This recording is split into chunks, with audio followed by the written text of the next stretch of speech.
Bonsoir à tous, merci de nous rejoindre dans le kiosque, votre magazine culturel. Regardons ensemble le sommaire de cette émission. Le Théâtre de Saint-Quentin-en-Yvelines présentait ce mercredi à la presse sa nouvelle saison, découverte en avant-première des grands événements avec son directeur Jacques Pornon.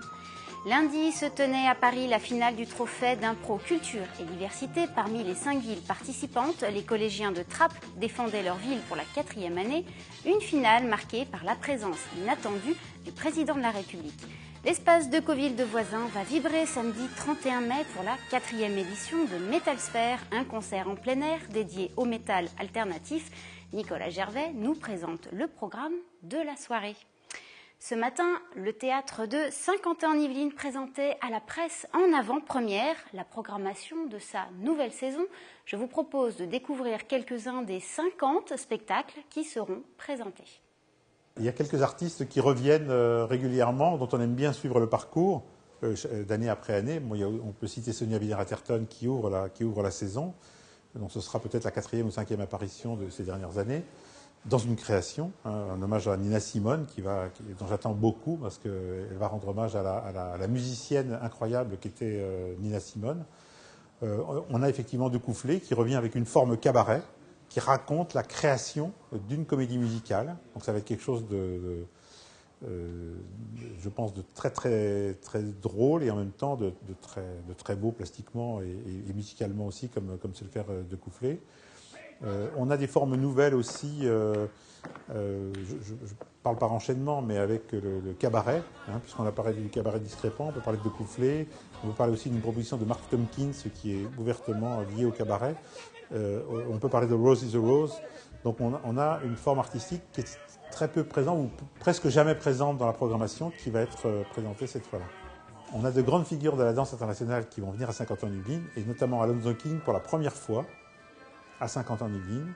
Alonzo King, c'est un chorégraphe, c'est un maître de ballet absolument... c'est une référence. Tous les grands chorégraphes rencontrent Alonzo King. C'est quelqu'un qui a une capacité, on va dire, à inventer une chorégraphie nouvelle, qui a un très très fort, très belle relation aussi avec la musique, que ce soit le jazz, que ce soit le gospel, que ce soit aussi la musique classique, une dimension spirituelle, et qui fait une danse qu'on peut qualifier de néoclassique, dans la forme, avec des danseurs prodigieux, et il sait aussi allier une très très grande émotion. On ne sort pas, on va dire, indemne, au bon sens du terme, de ces spectacles. On a aussi les chorégraphies de Forsythe, William Forsythe, qui vont être données par le ballet, un des plus prestigieux ballets en France, le ballet de l'Opéra de Lyon, qui a depuis pas mal d'années porté, on va dire, le répertoire de William Forsythe. Et là, ça va s'inscrire dans le cadre d'un hommage à Forsythe rendu par le Festival d'automne. Donc on a la chance d'être un des points de présentation de ce grand chorégraphe. Une des caractéristiques dont on n'a peut-être pas assez parlé, c'est le fait qu'il y aura pas mal de spectacles. Disons qu'il y aura beaucoup de comédie, beaucoup d'humour dans tous les registres. Alors, vous pourrez retrouver l'intégralité de cet entretien mené par Nicolas Gervais le 25 juin dans le kiosque. Lundi se tenait à Paris la finale du trophée d'improvisation, culture et diversité, un championnat national intercollège d'improvisation donc théâtrale. Et parmi les 5 villes participantes, les collégiens de Trappes défendaient pour la 4e année leur ville. Une finale marquée par la présence inattendue du président de la République venu soutenir le théâtre d'improvisation comme discipline à part entière de l'éducation culturelle et artistique, et des images d'Élodie Moine. J'étais à Trappes avec Marc de la Charrière parce que c'est lui qui a lancé cette initiative, et j'étais à Trappes aussi avec Jamel Debbouze parce qu'il vient de Trappes.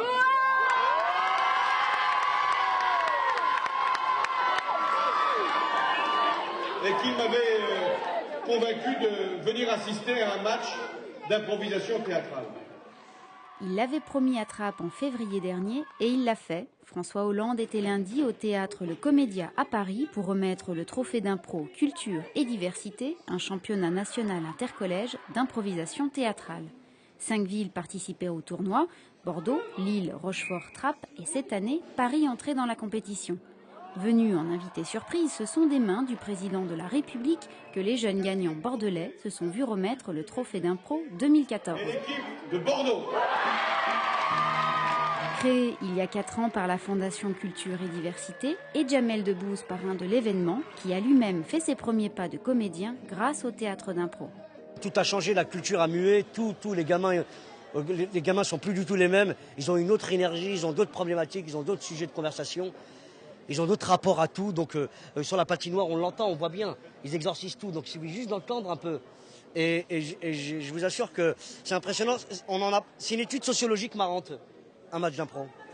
Ça vous a apporté quoi à vous? De plus avoir honte de moi, de plus avoir peur des autres, de plus être dans le jugement constamment de ce que j'étais ou de ce qu'on pouvait penser. Ça m'a apporté une prise de confiance, certain, peut-être excessive parfois. Mais c'est vrai que ça m'a donné du courage, ça m'a donné de la force. D'être applaudi par des gens, je vous jure que ça vous remonte le moral, et peu importe ce qui se passe chez vous. Ça guérit, c'est salvateur, c'est sûr. Salvateur, c'est aussi ce que pense la nouvelle génération, pour qui le théâtre d'improvisation est un moyen de sortir de l'échec scolaire. Je sais que si l'impro n'existerait pas dans mon collège, j'aurais sans doute décroché l'école. Franchement, ça fait plaisir, surtout de savoir que dans quelques années, ce sera tous les jeunes de Trappes qui feront ça.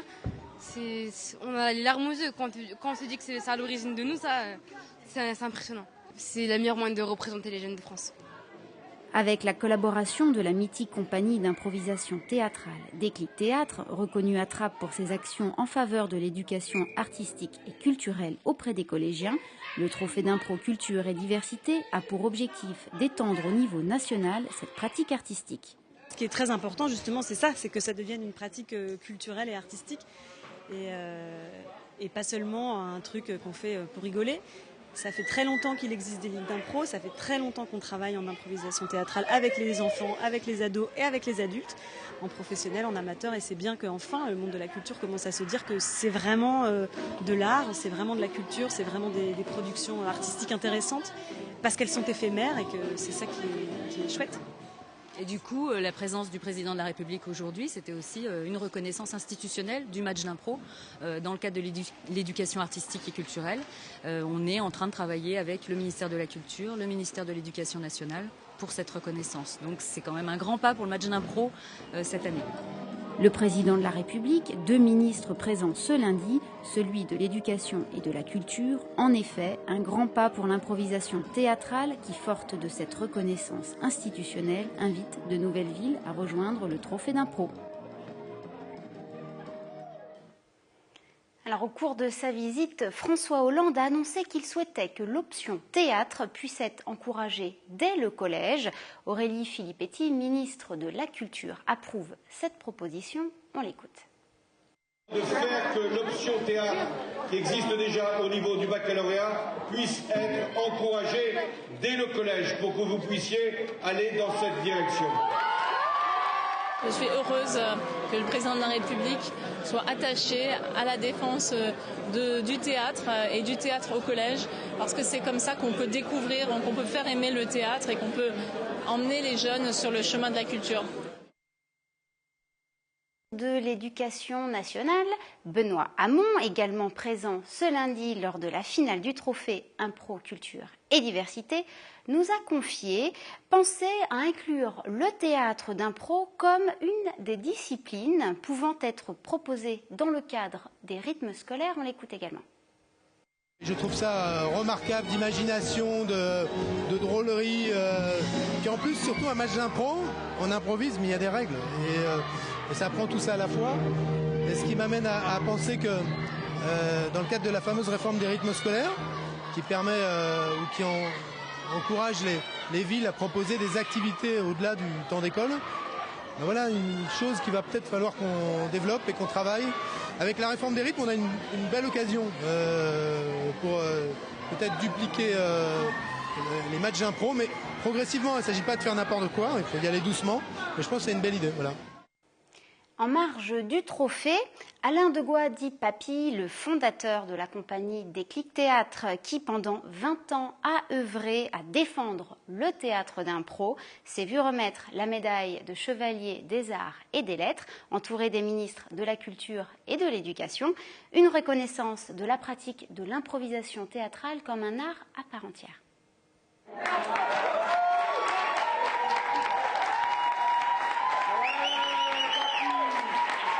Alors d'abord, je voudrais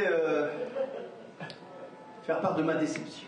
Enfin, pas de la mienne en fait, celle de mon fils, Augustin, qui, quand il a su que j'étais chevalier, il m'a dit, mais papy, papa, je me dis papa, il me dit, eh papa, est-ce que tu vas avoir une épée? Je lui ai dit, bah non, c'est pas une épée. Alors il a dit, bah alors c'est nul. Donc si tu peux prendre un genou.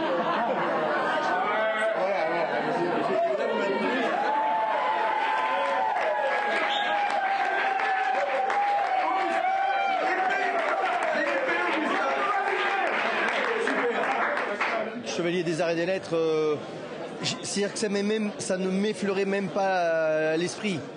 Au fur et à mesure d'avoir conscience qu'il fallait me battre pour faire exister cette discipline, oui, ça je l'ai eu très tôt. Et d'ailleurs là, c'est vrai, une vraie consécration d'avoir les deux ministres de tutelle de l'éducation nationale et de la culture qui seront l'avenir aussi de cette discipline. Papy fait partie des gens qui font bouger les lignes de la culture, qui montrent que la culture n'est pas réservée à une petite caste, que la culture c'est pour tout le monde, c'est pour tous les Français, et aussi pour les Français dans les quartiers difficiles, et qu'on a besoin de faire vivre toute cette créativité, tous ces talents. Il l'a fait pendant toute sa vie avec Déclic Théâtre, avec les matchs d'improvisation théâtrale, avec le théâtre d'improvisation qui est un art à part entière, et j'étais très heureuse de pouvoir le décorer aujourd'hui des Arts et Lettres.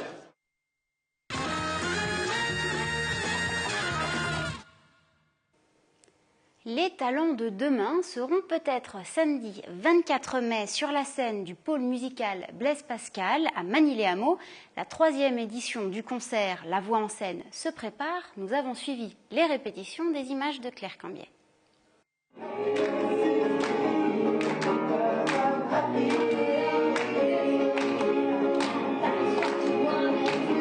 L'association La Voix en scène, organisme agréé de formation en coaching vocal et scénique, organise pour la 3e année consécutive un concert de découverte de talents. Samedi 24 mai, les élèves d'Audrey Brouan seront sur scène, mais pour l'heure, place aux répétitions.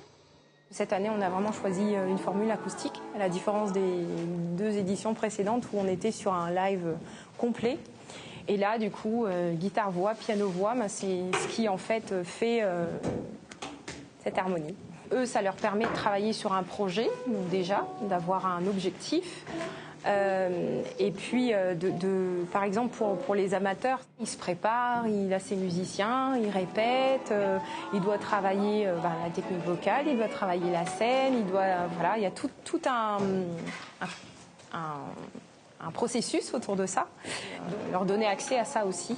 Marie-Lise travaille le chant avec Audrey depuis 6 ans. Le concert est pour elle un moment de défi face à ces émotions qu'il faudra à la fois transmettre et maîtriser malgré tout. C'est l'occasion déjà d'avoir un retour sur soi-même parce qu'on voit ce qu'on est capable de transmettre. Après, il y a des photos, il y a des vidéos bien évidemment, donc ça nous permet aussi de travailler différemment peut-être ensuite pour le prochain concert. Et puis c'est surtout un grand moment de partage puisqu'on est pour beaucoup en cours individuel. Donc là on se retrouve tous ensemble, donc il faut apprendre à partager beaucoup de choses, il faut apprendre la patience, il faut apprendre du scénique, chose qu'on ne fait pas forcément en cours. Donc ça rajoute plein d'éléments, plein de bonnes choses à ce que l'on fait déjà. Chez nous les Basques on chante énormément, donc j'ai toujours chanté avec plus ou moins de gens autour de moi. Et donc là je me suis dit qu'il fallait peut-être quand même travailler certaines choses. Surtout la transmission de l'émotion, c'est pas toujours facile. Et j'attendais d'Audrey justement qu'elle m'aide à respirer et à m'apaiser quand je chante. Que ma voix ne trahisse pas cette émotion, et ça, moi, c'est mon challenge à chaque fois.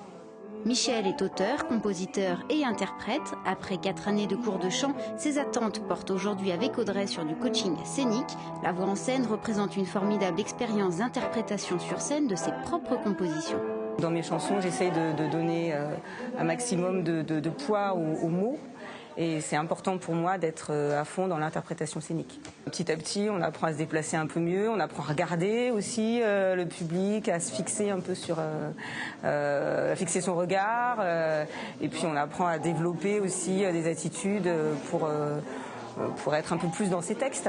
Ils seront accompagnés samedi 24 mai au pôle musical Blaise Pascal à Manille-les-Hameaux par des musiciens professionnels pour 2 concerts live à 18h et 21h.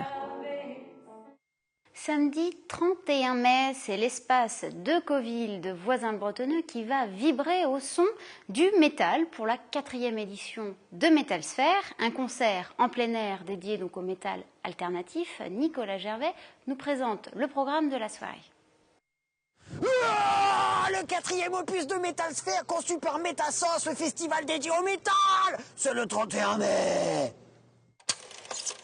2, 3, 4, 5, 6, 7, 8, 9, 10, 10 mètres là. Ouais, bah elle va rentrer la nouvelle scène là, à l'aise. Jérém, vendu. Bon bah vas-y, allez. The Wasteland, Unreal City, pledged in the bright light of a summer dawn. A crowd full of winter bridge, so many people, I had not thought spring would undone. C'est la 4e édition du Metal Sphère. Ça se passe le 31 mai prochain à l'espace culturel de Coville de Voisins-le-Bretonneux. Le Metal Sphère, c'est un événement dédié au métal alternatif. Donc, c'est 12 groupes pour 2 scènes en extérieur de 15h à 1h du matin. L'année dernière, c'était la première édition en plein air, donc on avait à la fois une scène en extérieur et une scène en intérieur. Cette année, on passe le cap totalement, c'est 2 scènes extérieures pour profiter totalement du beau temps qui va arriver, c'est sûr.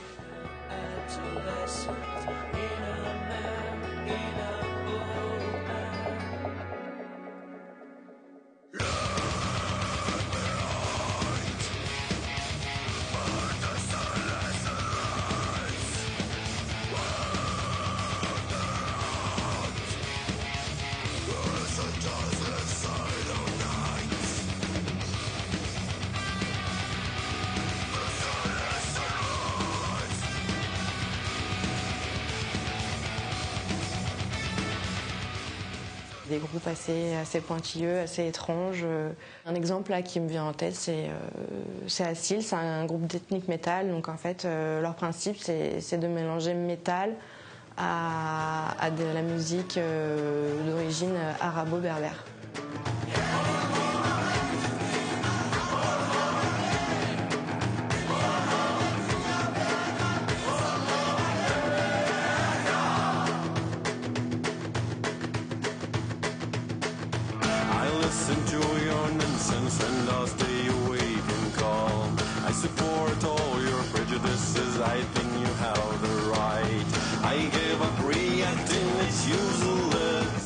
Notre grosse tête d'affiche, c'est Trépalium.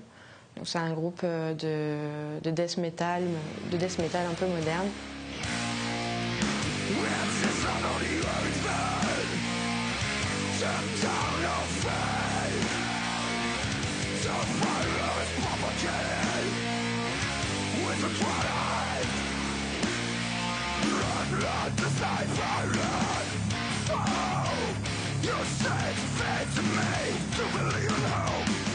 On a une grosse construction donc, autour du black metal et du death metal, donc, avec notamment aussi Svarkrone et Regarde les hommes tombés.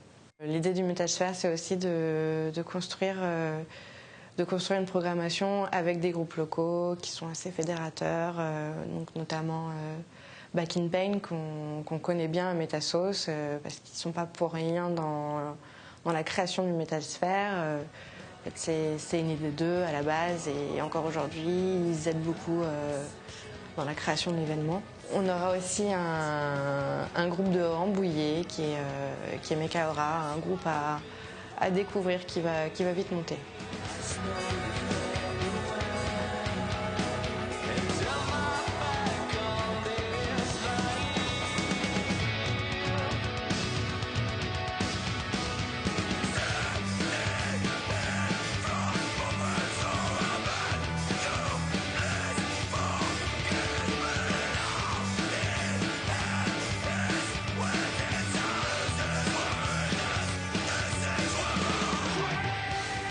petite nouveauté de l'année, c'est que là, pour le coup, on a essayé d'aller chercher des groupes à l'étranger, donc qui sont New Keeper of the Water Tower et Awakening Sun.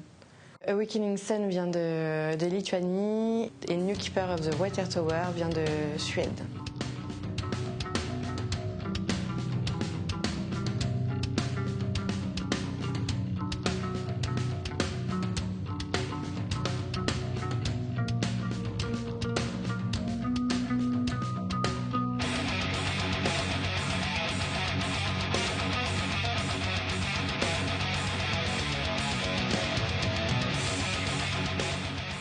On a des partenaires, notamment des dessinateurs d'une BD qui seront là pour montrer ce qu'ils font au quotidien et un tatoueur aussi.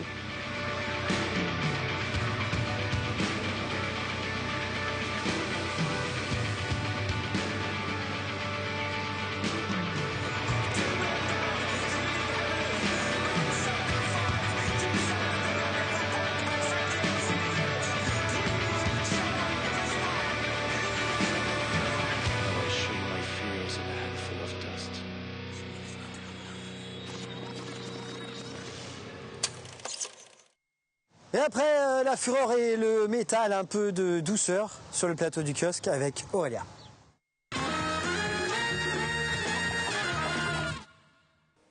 Nous sommes mercredi, découvrons à présent vos sorties ciné au micro d'Élodie Moine. Ouais, c'est pas mal. Enfin, il n'y a qu'un rôle pratiquement, quoi. L'histoire se répète. Moi, je trouve qu'il y a un peu de longueur. Sans ça, c'est bien. C'est un bon film sur les sentiments. J'ai beaucoup aimé ce film très émouvant, très réaliste. Un univers qui toise un petit peu voilà, les gens qui ne sont pas de ce milieu. Et voilà, franchement, c'est un super bon film, enfin, quoi. J'ai trouvé ça un peu trop en surface. Je pense que ça aurait pu être plus abouti que ça. Les personnages intéressants, mais le scénario pas assez ambitieux pour moi, je trouve. Et une déception pour du Cronenberg aussi.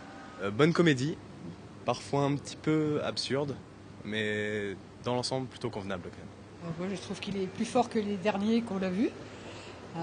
Ça déménage sec, il y a une très bonne mise en scène, des effets spéciaux incroyables. C'était vachement bien. J'ai beaucoup apprécié ce film. Je suis fan des Marvel, de façon générale, et celui-ci a peut-être une petite pointe d'originalité par rapport à ce qu'on a pu... voilà, donc il y a beaucoup d'action. Entre les deux époques, tout est très bien retransmis et tout, c'est très bien foutu. Il n'y a pas d'incohérence. Chaque semaine, le 7e art est mis à l'honneur dans notre chronique cinéphile et c'est au tour de Cyril Haddad, projectionniste à l'espace Philippe Noiret des Clés-sous-Bois, de nous livrer son coup de cœur. Cette semaine, le coup de cœur de l'espace Philippe Noiret est le film Barbecue. À 50 ans, Antoine, incarné par Lambert Wilson, est victime d'un infarctus. Ça va Antoine? T'as l'air en forme? Pistolet Antoine, mais pourquoi faire? Enfin, t'es fou, tu viens d'en réchapper, la vie est merveilleuse. Désormais, il va adopter un nouveau régime, mais en voulant changer sa vie, il va forcément changer celle de ses amis. Le réalisateur Éric Laven tisse une comédie qui se laisse savourer. Il dépeint les amitiés contrariées d'un groupe de quadras et de quinquas.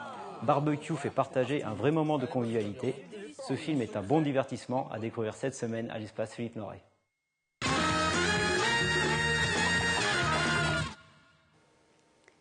Allez, je vous propose à présent d'autres idées de sortie ces prochains jours. Alors tout d'abord, samedi 24 mai, la ferme de Bel-et-Bas consacre une journée entière aux marionnettes. 5 spectacles où le public grandit au fil des heures.